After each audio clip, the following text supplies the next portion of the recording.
Good afternoon. My name is Justin Bogard. This is the American Note Buyers Real Estate Note Investing Be the Bank broadcast. Last one for 2025. Today is December 10th. We've got Chris Seveney on the call today. We got Jamie Bateman. We got Jay Redding. And we got Dan Deppen. Probably going to talk about recapping the year, learn what we learned from this year. Going forward, what does that look like? And maybe I'll pop up a funny little question for the guys. So stay tuned.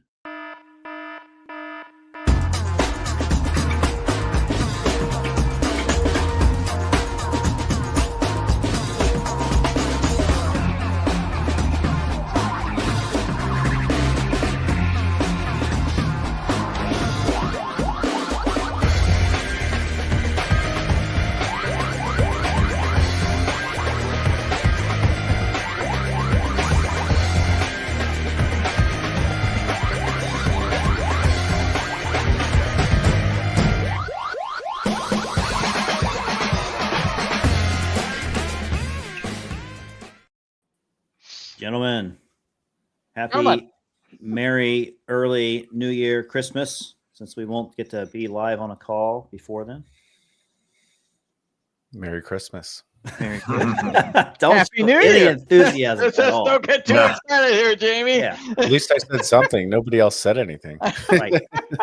Chris is enamored with trying to figure out the background. I was going to change to my holiday themed background, but I don't have like the account, so it doesn't let me add more backgrounds because we have a holiday themed one as well. So yeah, I guess we should have thought about that beforehand. Yeah. Just do some sort of holiday theme. But you know me, I'm not with it most of the time. So anybody watching live, listening live, if you have any sort of comments or questions that you want to make, just use the comment section, whatever you're on, Facebook, LinkedIn.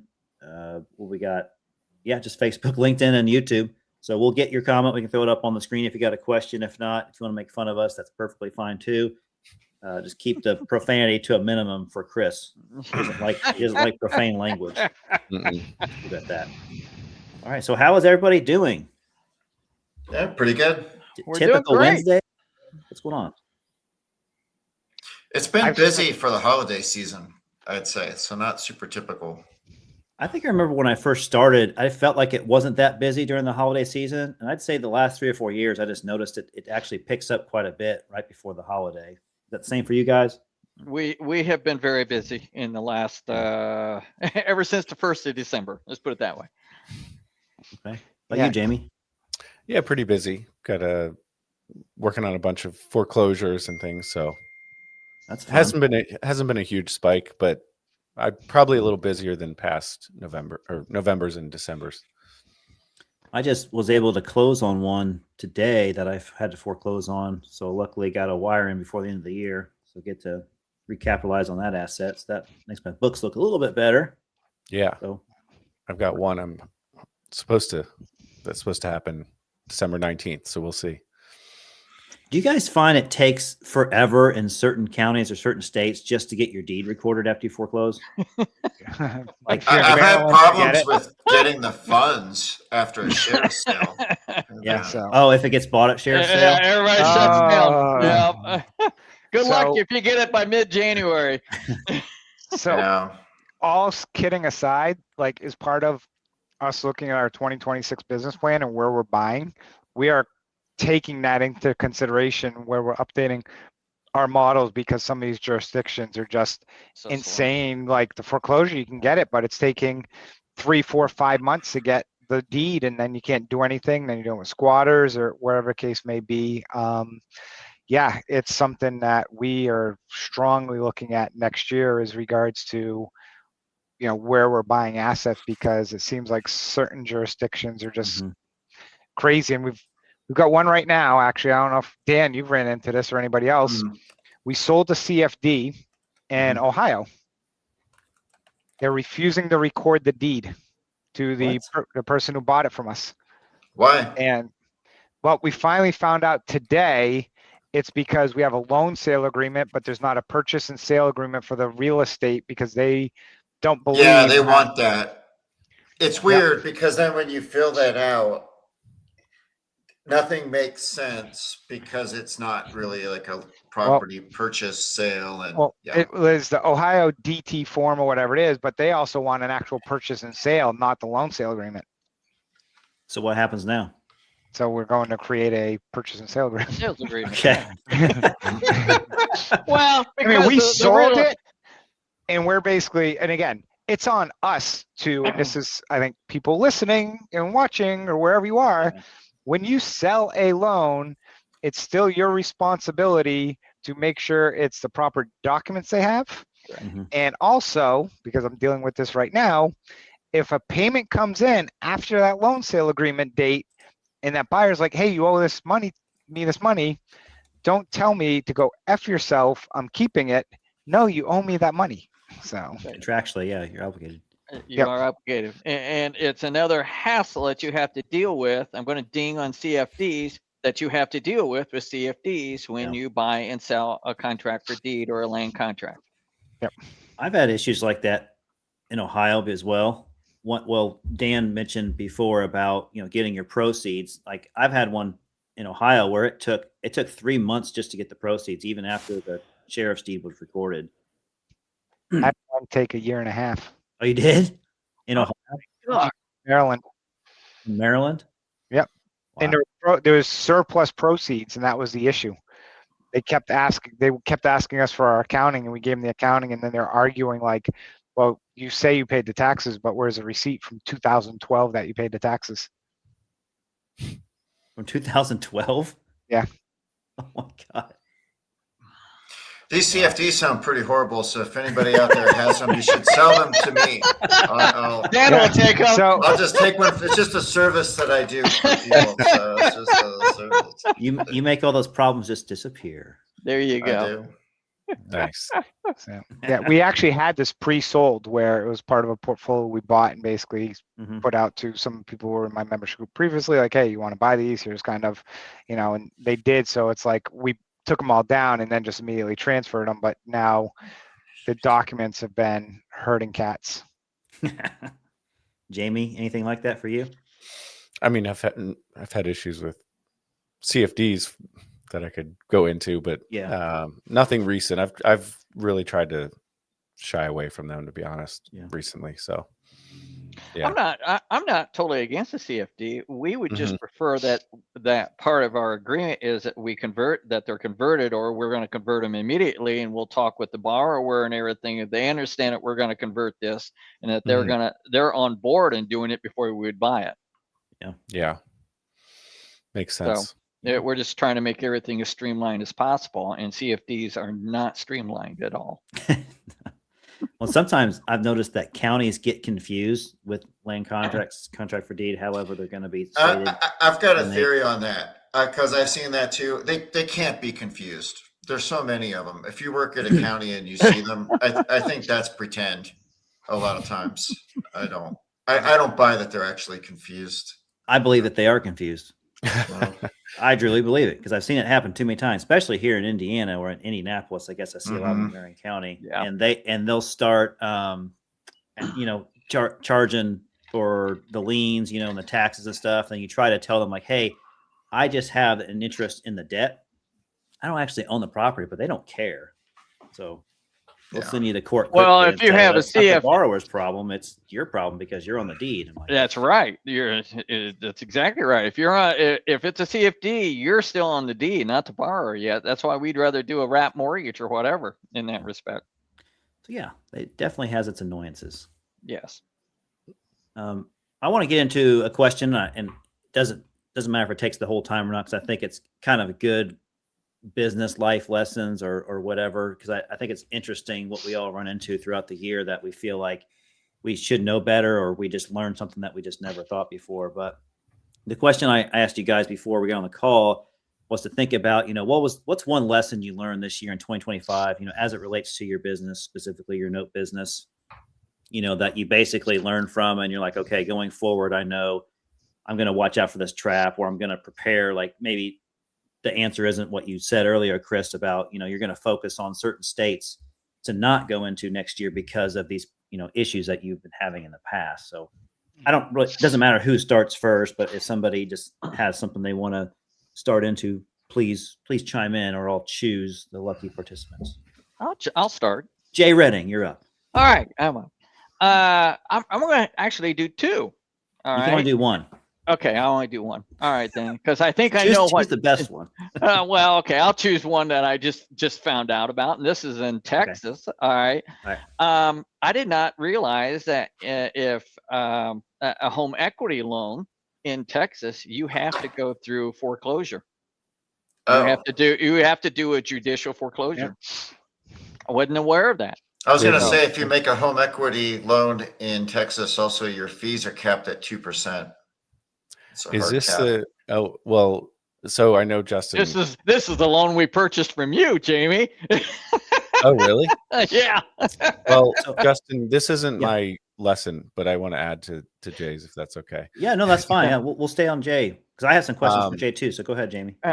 Yeah, I mean, since it's in the same vein, I bought a couple of different reverse mortgages with deceased borrowers.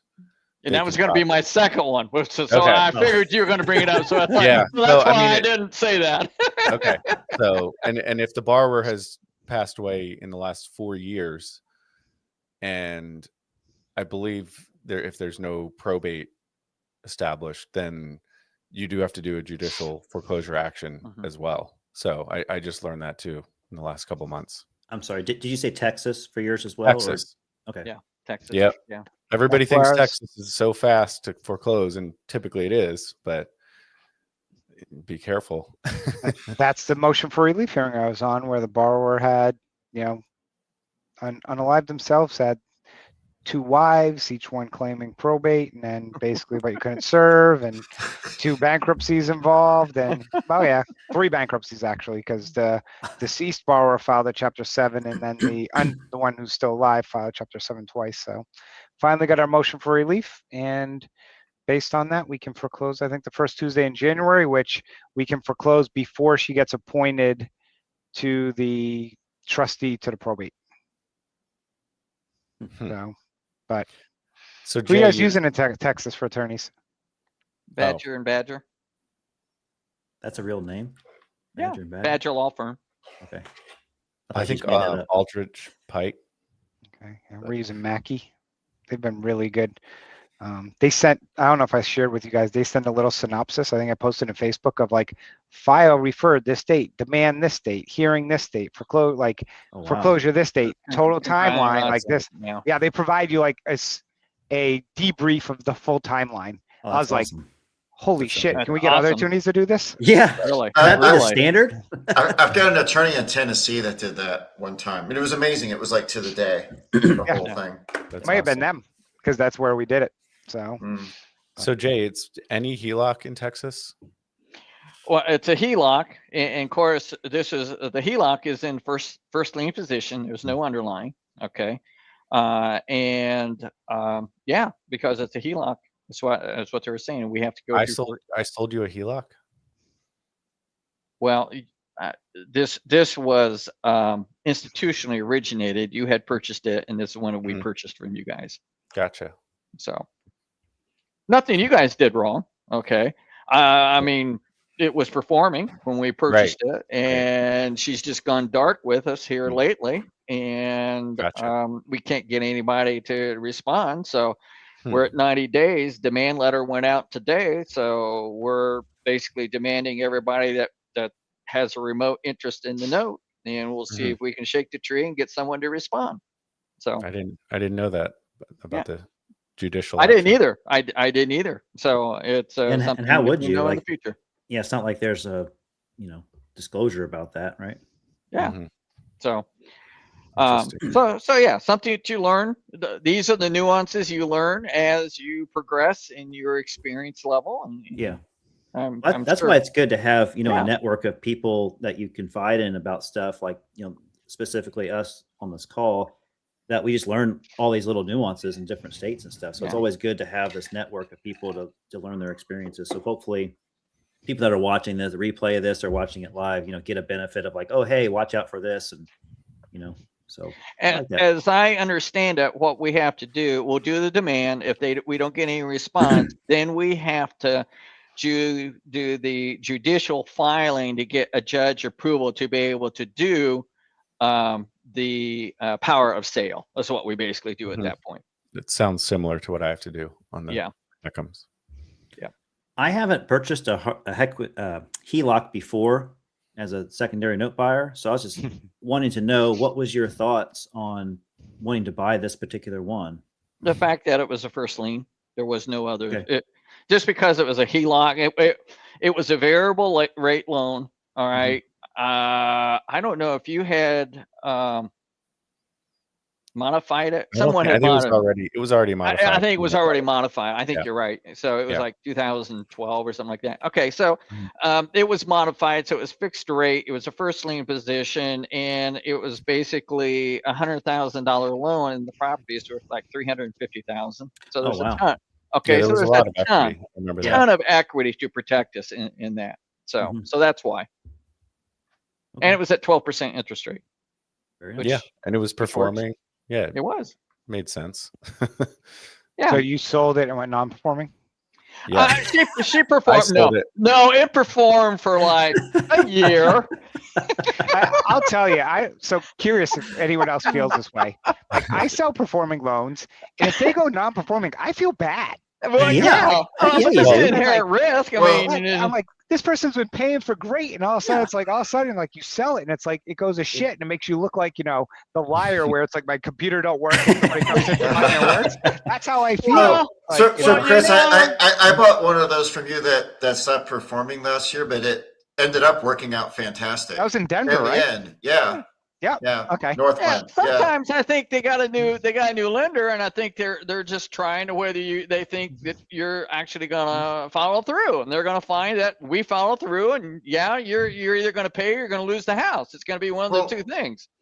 Well, that leads me in if I can do like one of my lessons. So like on that one of the things I learned, right? Like I started, my attitude was, hey, they did this whole, it had been non-performing. There's a forbearance plan in place. They did this whole 12-month trial payment plan, had made them all like clockwork. Everything was good. And then they stopped like as soon as they saw that I bought it. But when I was digging through more in depth in some of the county records on it, I saw that the borrowers had been in this property for a long time. I think it was like over 15 years or more. And there were several times in the history where lenders had started foreclosure, but it never finished. So they had like been through this thing of go delinquent, work something out, go delinquent, work something out. So the lesson learned for me is that if borrowers like defaulted and then reperformed once, well, then there's a pretty good chance they're going to keep going. But it's worth checking to see if they've done this multiple times. Well, then their probability of default is going to be higher. And that's something I never thought like to even look at before. But as it turned out, these like foreclosure rescue people worked out this deal with them and they sold the property and I got this full payoff. So I got the whole balance plus the, just everything. So it actually worked out way better than had they just, for me, it worked out way better than had they just paid me. So I was pretty happy with it. Yeah, we're in a situation now, there's default interest is going to be coming, it's going to be kicking in here. The lady had a life estate on the property, and I think the 3 daughters are tied in with this as well. And it's like, I'm wondering if something has truly happened to the borrower, and the daughters have not picked up the ball. And so that's kind of what I'm thinking it's happened. All right. But we've got to get someone that will communicate to us. So we're just shaking the tree and see who we wake up is what we're basically doing right now. You're talking about that HELOC deal? Yeah. So Dan, your lesson was to dig deeper on the pay history? Well, if it's a reperformer, like, is it the first time they reperformed or have they done this like in if it's habitual series? It's habitual. And if it's habitual, it doesn't mean I won't necessarily buy it. It's a caution. I'll just go in knowing that there's a higher probability that they might default again. Yeah. And you're going to adjust your Makes sense. pricing accordingly. Well, your Makes sense. pricing accordingly. yeah, and if they default again, I'm going to take a different line, right? Like I know it's not like a one-time job loss, divorce, whatever. You know, that's transient. If they're habitual, I'm just going to put them to the wall. Be like, look, this is Yeah, you put their this feet is to what the we fire. do. You're going to have to reinstate. We do these all the time. Yeah. Chris, do you have any comments on that? I was just gonna say we had the habitual borrower who died multiple times, but outside of that, hey, when dead guy Nine shows lives. up, hey, you know the look on an attorney's face when you have a dead guy show up in court and your attorney calls you and it's like, oh, the borrower showed up. I'm like, the borrower's dead, and all of a sudden you just see the look on his face like, oh shit. Is this like Voldemort and Harry Potter where you got to like round up all the Horcruxes or something? Actually, Wow. so this was a Jamie Bateman special, and what I mean by that, this is back in the day. I think Jamie, you were buying a bunch of these, or Dan, everyone. The CFDs in good old Gary, Indiana. Ooh, there you go. Yeah, so this I think I is a still Gary, own one of those. Indiana special where the borrower had passed away, but the son showed up and the son had the same name. So, you know, but we ended up getting resolved. So one lesson I learned for 2025 is, you know, basically communication, and I'm trying to think of the right phrase to use in this, but essentially, you know, it's not being an asshole.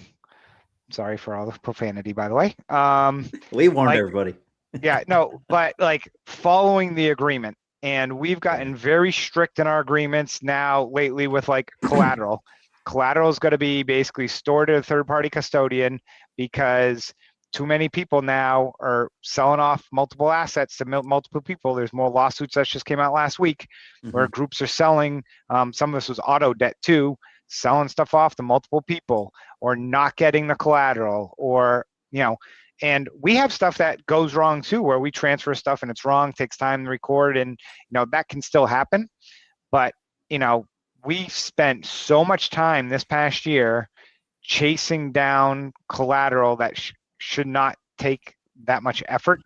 And we just restructure our SOPs. And some people think it's like, oh, you're too rigid or you do this. It's like, hey, look, we run our business to be streamlined. And when I have somebody who's spending 10 hours a week chasing down assignments and allonges because the seller can't figure it out or can't get it to you, you know, so I would tell people, hey, you know, stick to your guns. And that's a lesson we learned where it's like, oh, well, we'll just close on this one. We'll wait for the collateral. Now it's like, no, just, you know, once it arrives, you know, a lot of stuff we buy is through, you know, whether it's Rams or Phoenix or some of these third-party custodians.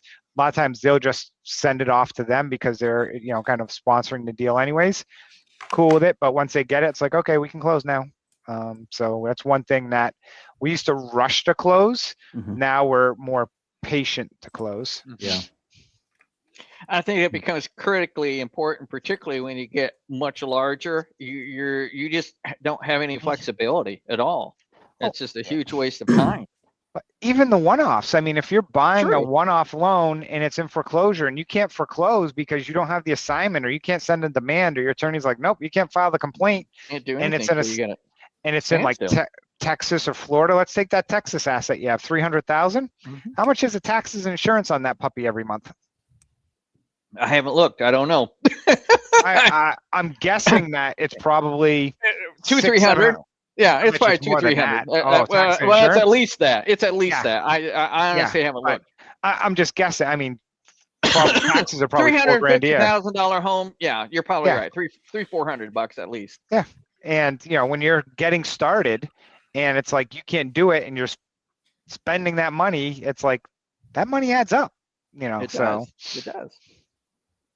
So, Chris, are you saying you're requiring you're doing like a Bailey letter and getting the hard collateral file before you buy, before you close?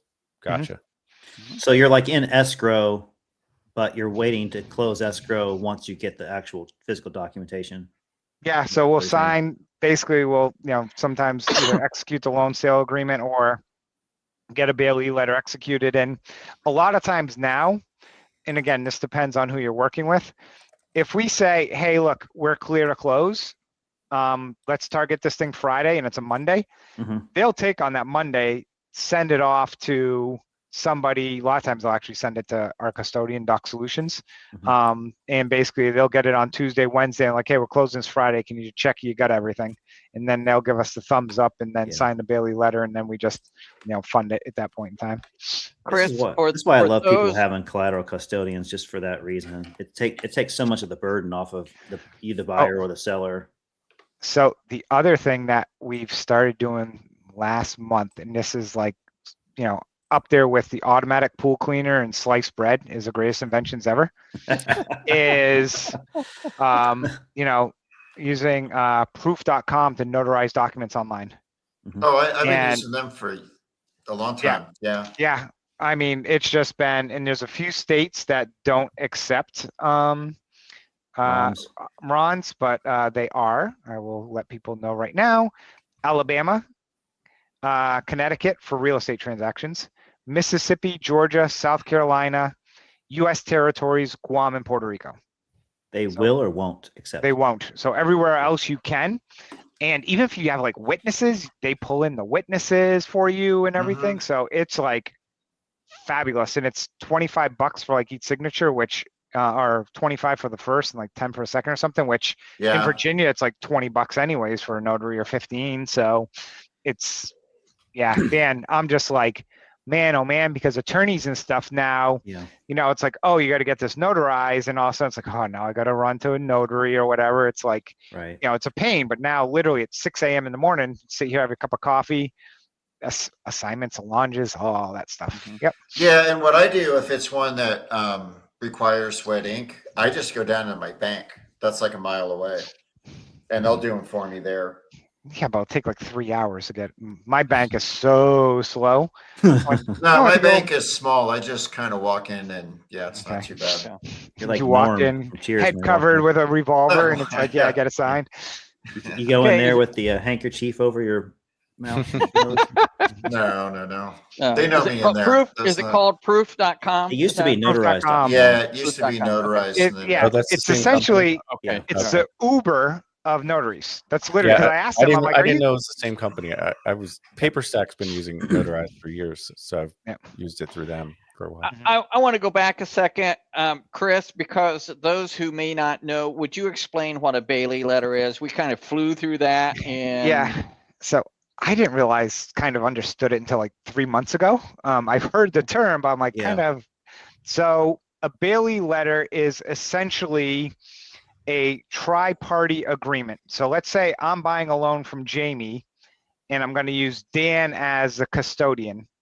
There'll be a Bailey letter that is sent to Dan, that Dan signs, that says, I am not going to release this collateral to Chris until both Jamie and Chris sign off on this letter as well. So Dan is kind of like the escrow person who, in most custodians, whether we use, again, we use Doc Solutions, which is part of Alex Godofsky's group. There's other, custodians, Orion and everyone else people use, Casey Wilson.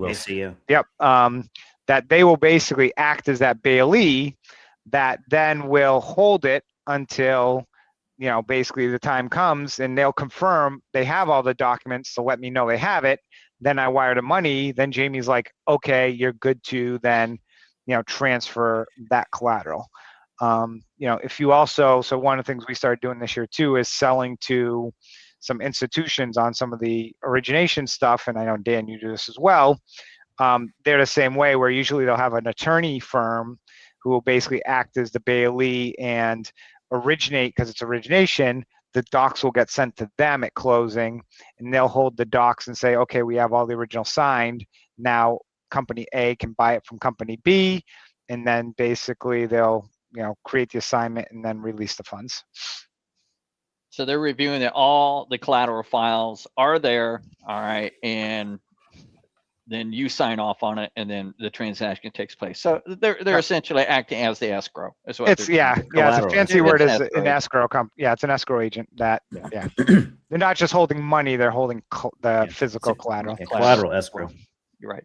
You- You'll also see it with attorneys, because sometimes in certain states you have to send the attorneys the original notes or some of these other documents, and when you send it, typically you should send a cover letter that's a Bailey letter, have them sign that says they've received it. That way, if they lose it, or they have 3 different people leave the company and then say, where's this note? And they say, hey, I sent it to you on this date. Here's the Bailey letter. They're like, oh yeah, you're right. We do have it.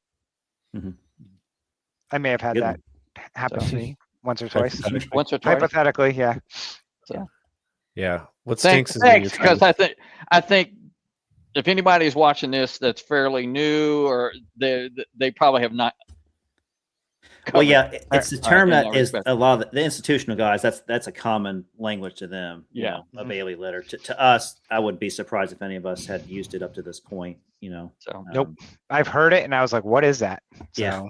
So, So if anybody out there listening, watching, if you have questions, don't feel free to throw them in the comments. We'll bring them up on screen later, and we can answer your questions. yeah, I've seen I it mean- in collateral files that I have Yeah. reviewed. I've seen the Especially Bailey from- letter in We've there. used Yeah. it in selling because we've sold recently to some bigger buyers, and yeah, it's can be frustrating if they don't buy, because you paid for the shipping, and you Yeah. know it's not a huge thing, but you know you shipped all the collateral, and then you got to ship it back. But you know, and the Wall Street guys will find something wrong with the collateral. But Right. yeah, we've used it recently, but not when selling, just when buying. I'm sorry, not when buying, when selling. So That's a good one, Chris. Jamie, do you have something you think of, or you want me to go? Yeah. One of the lessons I learned this year was that delivering value to your current clients is better than any level of marketing or any marketing effort that you put out there. We have a good marketing team, and I'm proud of our marketing. But at the end of the day, I'll give you a quick example. Our Integrity Income Fund, it's a 506c, so we can talk all about it, and we can advertise and post on social media and everything. But the reality is, our best, I guess, resource or best avenue for additional capital for the fund has been our current investors. word of mouth. That's because we're delivering value. We haven't missed a distribution in the 3.5 years we've had the fund. And it's like we fight so hard to get these new clients and work so hard for it. And at the end of the day, it's like, oh, you were interested in putting more money into the fund? Like this current client that and that keeps happening, which is great. So I would say just in general, like, it takes time, but focus on delivering value where you are, like to your current clients, whatever you're doing. And that's going to give you a good reputation. And then you can slowly grow that way versus trying to market to the masses right away. 2 things. Brilliant. I'll just jump quickly on that. One is somebody who bought a partial from me 7 years ago, $10,000-$15,000 partial. We're closing our fund last month, and reaches out and says, man, you've been around for 7 years. You're in it for the long haul. Hey, I want to invest before you close. And our share price is $10 per share. It's technically arbitrary, but we set it $10 per share. And so I'm helping them fill out the docs, because we had technical difficulties with our website person. That's a whole nother issue. He's like, yeah, so I'll, 25,000 shares. And I'm thinking, 25,000 was what he was going to invest, because he typically would invest 10 or 15,000. And, I'm filling out the docs, and I'm like, okay, 25,000 shares, that's 250,000, correct? He's like, yeah. And I'm like, okay, like thinking, holy shit, like, and we had another guy who invested $1,000 with us, cut us a check for $100,000 because he sold the property. And it, just like Jamie said, you basically do what you say you're going to do. Yeah. But on the other end, on the asset side, we put in some bids the other day, and the broker came back to us and, basically was like, hey, there's a few others they want you to take a look at. You didn't look at these. And I was like, yeah, because we only had so much capital, and, but, if we kind of know, and they kind of give us an idea, And their comment back is, here's the price they want for these because the seller has done 2 other deals with you and they love working with you because you don't complain. You just get your due diligence done in 2 weeks and just either close on the loan or tell them what is wrong with it, get it fixed and help them get it resolved. And I remember back in April, we closed a loan with them. And in June, I was talking to the seller and he mentioned something about the trade. I'm like, what do you mean that trade? He's like, oh yeah, 2 of the 3, you were the only group that had closed to date. And you actually were the biggest amount of loans, but everyone else 3 months later still hadn't closed. Wow. Yeah, I don't know what's in the water this past year, but selling loans has become insanely difficult because I went into 2025 actually planning on paring down my portfolio. So I was going to focus on the underwriting business. And it just became challenging just for various reasons. And then I got more access to things. So I actually kind of went the other direction with my notes. It's easier to buy notes than to sell them for sure. Yeah. Do what you say you're going to do. Yeah. All of a sudden you're in the top 20% if you just do what you say. Maybe even top 10. 5. Yeah. Well, it's good that, there's a group of us here and there's others out there too, but specifically this group, I know all of you personally, and you will do what's right always, before you stain your reputation or make someone, have a bad decision that you have control over. So that's what I like about this group. Speaking of, I forget who said it earlier, but having a loan go bad as soon as you sell it. I did have one I was going to bring up that I sold to a first-time investor that's invested in rentals before, but never a note. I sold him a note that was perfectly performing. And then guess what? The day after I sold it, they didn't even make the next payment. I was like, oh my God, why does it have to happen to this guy? Because this guy was essentially, hopefully going to be bringing me more business in the future. So I just ended up buying it back for him for whatever he paid for it, plus whatever months he missed in payment.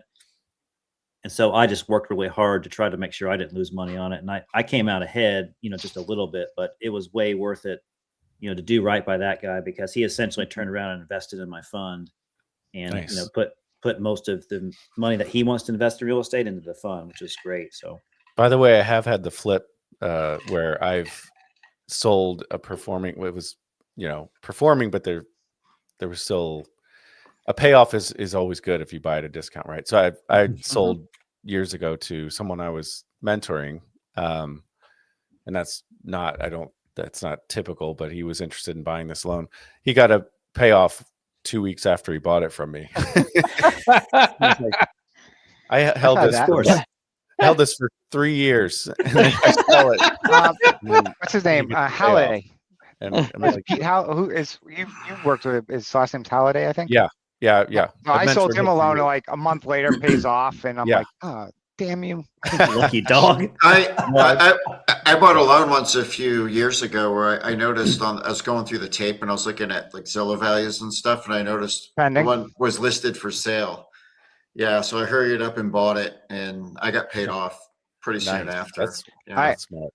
I've done that numerous times. Where we see that a lot right now is buying the non-performing fix and flip loans because they're maturity defaults and the properties are done. So you can see the insides of them online or send an agent by.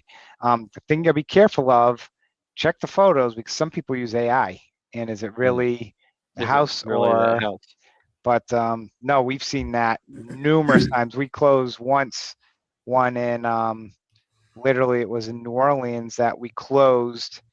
And the next day, the servicer got the money and basically they went to go send it to the other person and were like, no, that's ours. And they wanted to fight us for it. But then they realized we had bought loans from them and they're like, no, this is on us. And it was a $400,000 loan that we made quick, $100,000. It was awesome. Do they have a feature out there that can catch the documented AI photos? Don't they put pixels in there so that if someone does forensics on the photo that they can tell it was AI? But real estate agents are, I think, by law supposed to note it, but they don't.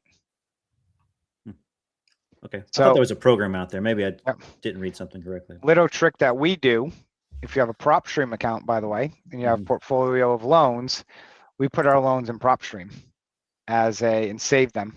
So once a week, we can have our team go in, and we have a VA just go in and look at our portfolio and see anything is sale pending, active, on the market, basically just see. So then we can, check it and just understand, and just takes 5 minutes, but you put them into anything like that. Some people do Google, what is it, keywords or whatever, or so forth. So if it popped up on Google in MLS, you get notified of the keyword, but we use PropStream for that. That's a good idea. Would that be something you could I bet you could create AI to do that? Oh, I mean, to pull that data on a weekly basis rather than having a VA. You could. I mean, the thing we do though, that we like to do, we use PropStream anyways to get values. Yeah. So when we go to look at before we buy it, we're putting it in there anyways, and then if we buy it, we just move it to the folder. And yeah, I mean, could we use AI? Yeah, we could probably pull the API and just run. Same thing like we pull Pacer reports that we're, I think, trying to see if there's an API to just see if there's any updates to our cases in Pacer every week. And then, same thing with servicers, just what are weekly call log conversations that you can pull from an API or something just to give you lists. So yeah, I love PropStream.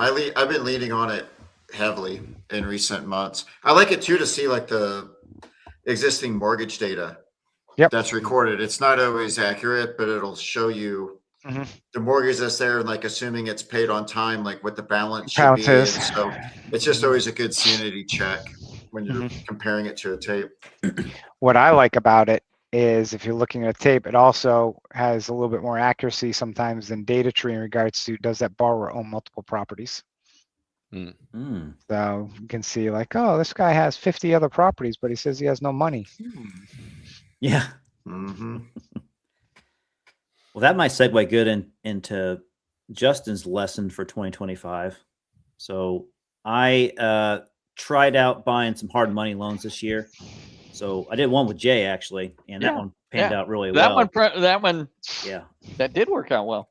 I did have one that didn't pan out so well because I'm currently foreclosing on it. So I went into this with the philosophy of like, okay, I found an operator that originates hard money loans, and they seem to be doing really well with what they do. They have a long history of having a good track record of things, and other people I've talked to, that they actually work in the area that I'm in Indiana.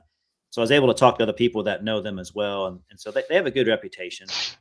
So I look at documentation, and I shown most of you guys on the call here the documentation. It looks pretty tight. Looks like they do a good job of originating the borrower, underwriting them well. But what they didn't do well, and what I should have done better, was really underwriting the borrower to the fact that not for this individual deal, but see what their entire portfolio is concentrated in. And so what had happened was this particular borrower had multiple loans with this lender and happened to be other lenders too, because they primarily are like a buy and hold type of person, or they'll fix and flip a house and then they'll turn it into a rental, and they'll DSCR their way out of the hard money loan and get it paid off. So they had a really good track record of that as well, the specific borrower. And then I get the paper. I buy the paper after it's probably, I think, about 7 months into the seasoning of the hard money. So there's already a scope of work that's established. There's draws that are happening. I happen to get this one to where all the the remodeling was actually done on it. So all the draws were complete, and they were just trying to finish and then get the property on market to sell. And then so after, I think, like I said, I received probably 8 payments after I had bought it. So it's probably a year and a half into the hard money process. So it had an extension agreement to it. And then all of a sudden they kind of got late one month, and then the next month they didn't pay.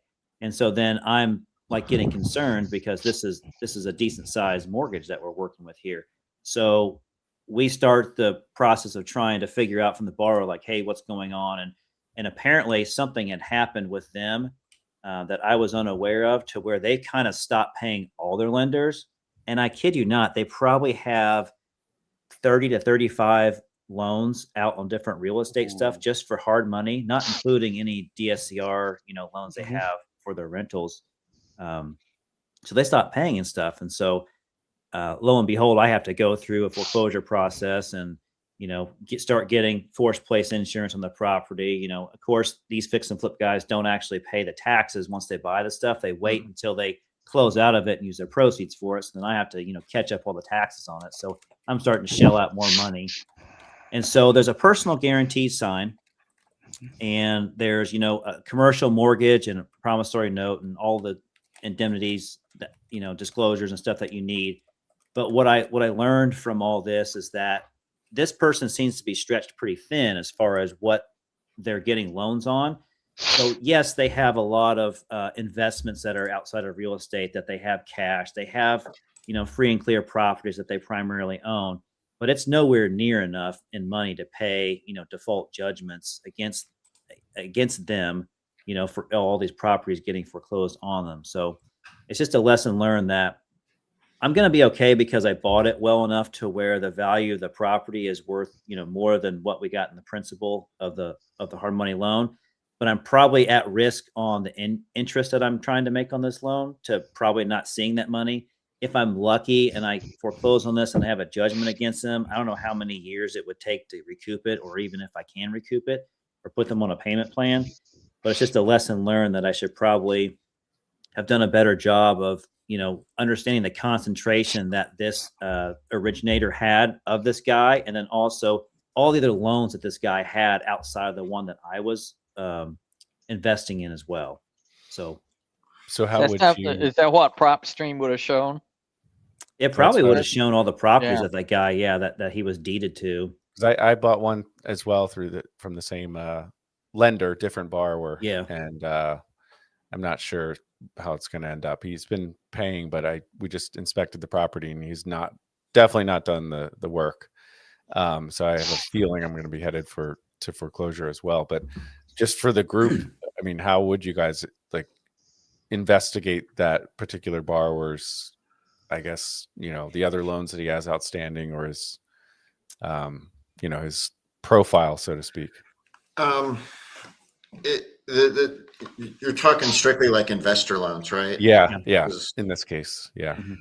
I think doing a background check isn't the worst idea in the world. It's not going to tell you about their other loans, but it's could tell you something about them as a person. Yeah. We started doing LexisNexis. Oh, really? LexisNexis. Okay. It's like a 70-page report on everything about the person. So Interesting. Yeah, what I'm trying to walk back, with 2020 vision here is this guy had a track record making all of the loans to this originator, making all the payments all the time with not even a blip on the radar, having it paid at the first of the month whenever it's due. It was just kind of odd that all of a sudden he stopped paying. But it also goes to show, and Chris pointed this out to me, a while ago, that you got to be careful how much concentration that somebody has of one specific borrower, because that could decimate your portfolio, which it is for this originator right now, because they have more loans with them that they hold on their books, not just, the loan that they sold me or Jay or whoever. Yeah, I know a lot of DSCR lenders won't go over 5. Two. A lot of them are down to $2 million a month. Okay. So it's 5 not loans or like $2 million a month. One One 5 Yeah, loans or okay. $2 million a month. I had 5 loans with one lender as a borrower, and I couldn't get a 6th through them. But So does anybody have any ideas, if I went back a year and a half from now, I was looking at this loan, how I could tell how many other loans that person has out for fix and flip and stuff? Well, he's probably done it. I'm guessing he's probably done it in different entities rather than his personal. he could have, Is there personal guarantees in all these? Yeah, but a personal Yeah, guarantee doesn't mean anything unless the person they got actually has no- equity in their house or doesn't have as 100 loans behind it. So we require what's called an SREO, Schedule of Real Estate Owned.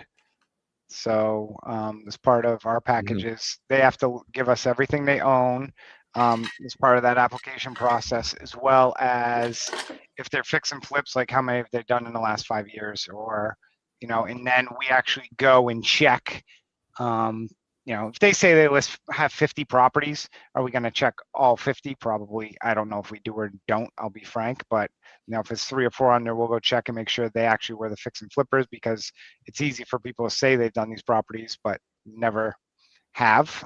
So that's one is into that. And, if it's a different entity, LexisNexis or IDI Core might give you some insight. Okay. And then what we do typically is we may go into like data tree. And if it's like, Jamie Bateman construction, we'll just do a mortgage and deed of trust search for the last 12 months in data tree under their advanced search for Jamie's entity name to see, which I think they also have an advanced search. You can just search by his company and don't even have to use that search. Is that a subscription for data tree? Yeah, but PropStream will do it too. Okay. PropStream, you can go in and kind of, because it links to your business address or your address. So if Jamie has, like, we have a borrower right now that defaulted on a fix and flip loan, and he's got like 12 other entities, and we found all of these because PropStream, listed by the address all those other entities, and then we had a title company pull and look at who signed the documents, and this person signed all those docs. So I'd probably say start at PropStream. PropStream. Probably cheaper too. I had that back when I first got into real estate, let's say 10 years ago. That's kind of cool. They're still around and still are they like the number one software for traditional real estate investors to use for property buying, right? Seems like it. Yeah, a lot of people do it more for wholesaling because you can get lists of properties. But the reality is every freaking real estate person wholesaler uses it. So everyone's just buying the same list. All right. Well, thanks for sharing all that stuff, guys, today. I had two more things before we end the call today. For those of you that don't know, there is a ICE. I forget what ICE stands. They changed the name from Black Knight, but there's a mortgage monitor update that comes out monthly. It just happens to come out right before we get on these calls. And I found, whoops, I just disappeared everything on this list. Sorry about that, guys.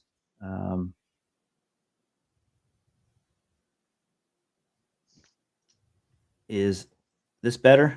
I know what camera's disappeared, but I just wanted to show this. Yeah. I'm sorry if this is small. Let me see if I can make this a little bit larger. So I thought this was kind of cool. I'm trying to make this bigger. I'm sorry. Oops, too big. So the lowest annual home price growth rates of, I guess this will be October's data report. So all the way up through October. So I thought this was interesting. What cities and states are having the worst home growth prices? Florida and Texas. Yep. So interestingly enough, I've seen another stat that also went from the peak of 22, where like Cape Coral and some of these places are at. They're like 22% since the peak. Oh wow, Chris, I did listen to your podcast today. It was good about your 2025 predictions and rating I yourself. freaking nailed it, buddy. Yeah, I was like, holy moly. I was like every year I do a beginning of the year, what I predict for this year, and end of the year I go back and rate myself. And last year you did a good job for sure. Yeah. So yep. Well, here's the opposite, the high end of annual growth. For those of you watching the video, you can see that. No place I would invest. I know, that's what I was thinking too when I saw this. I was like, wow, I would invest anywhere in there. Maybe Akron, Ohio would probably be the only one. That might be the only one. Yeah. I grew up near Springfield, but I still wouldn't invest there. What did you meet the Simpsons while you were there? No, that's Springfield, Illinois, I believe. Springfield, a lot of Springfields. Home of the Basketball Hall of Fame. Sorry, I got us all deleted off there. The man behind the curtain is not doing a good job here. Okay. So before we sign off here, what is one place in the world that you would want to visit before you pass away? Ooh, bucket list. Yeah, kind of a bucket list, kind of. Scotland to play golf. Scotland just to play golf. That's the one place that you have dog-eared. Springfield, Illinois. Muncie, Indiana. Yeah. Muncie, Indiana. There we go. Oh, I'm actually going to one that's been on my bucket list. Okay. February, going to Belize for a week on all inclusive. Nice. My daughter was there the other summer. Yeah, she had a good time. I've always wanted to go there, so You're gonna dive at the blue hole. Pardon? You gonna dive at the blue hole? we're going south to Belize City and San Pedro. We're going way south. So Nice. You know what I'm talking about, though. yes, I do know what you're talking about. All the hammerheads hang out there. Oh, the hammerheads there. So Right on. we'll That's go awesome. hammer on some hammerheads. There you I go. like that. Just jump and tackle them. There you go. I'll say the Chris? islands of Greece. Oh, No Jamie? real reason, but they seem nice. Greece, the islands Yeah. of Greece. Yeah. Greek Isles. The many places of Greece. Yeah. But I actually have to run. I don't leave my basement, so I'm good. So You're good. if I did, the Galapagos Galapagos. Where is that? Islands off Ecuador. Yeah, it's like west of South America. I have a friend that went there 10 years ago. It's pretty cool. Did Jamie sign off? I don't know Yep. if he was joking. Good. We can make fun of him now. Okay. Yeah.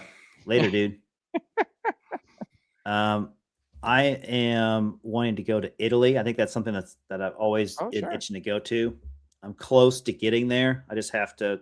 I'm trying to get the family to do a big family vacation overseas in a couple of years. So that'd be my one place I definitely want to go.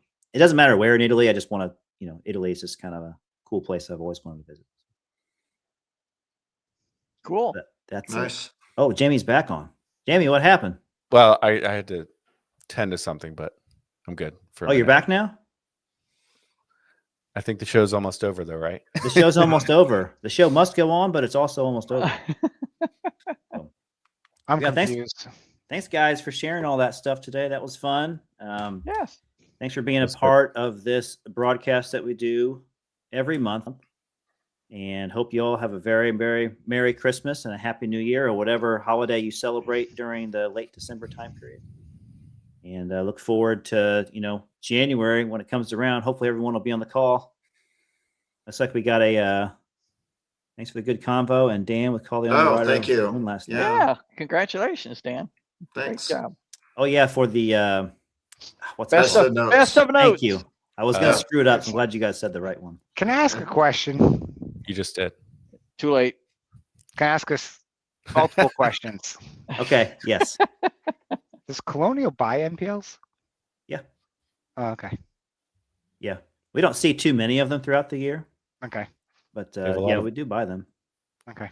We see more performing, honestly, portfolios. Yeah, I right just now. always known Eddie and everyone is the performing machine on the performing is just, you guys are a machine with that. I don't even know how many you turn through your turnstiles there.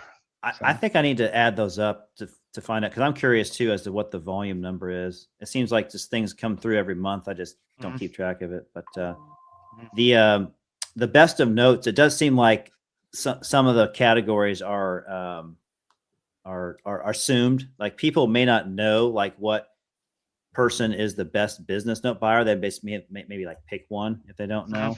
But I think I checked on one of them before, and they don't even buy notes anymore. I'm going to be honest. I thought it one of was those two the companies. same results as last year. So it's like, no offense, Dan, but Yeah. I was like, is this last year's list or does this list ever change? That was Well, my the notes reaction. business doesn't move. So it's not super That's true. dynamic. Yeah, I'm gonna say, Yeah. it doesn't move that fast. There's 15 of us out there, so we all voted. That is Yeah. true. Yeah, we all voted. In your 10 years of experience, Jamie, it's pretty much always been the same. Well, that was 5 years ago, so it's 15 now. Yeah. Okay. Oh my, Nice. that's good. Gentlemen, All right, guys. it's good having you on the call, and we will see you guys in January. I do have to run this time. Have See a you Merry guys. Christmas. Happy New Year, everyone. Happy New All right. All Year. right. Thank you. Take care. Later. Yep.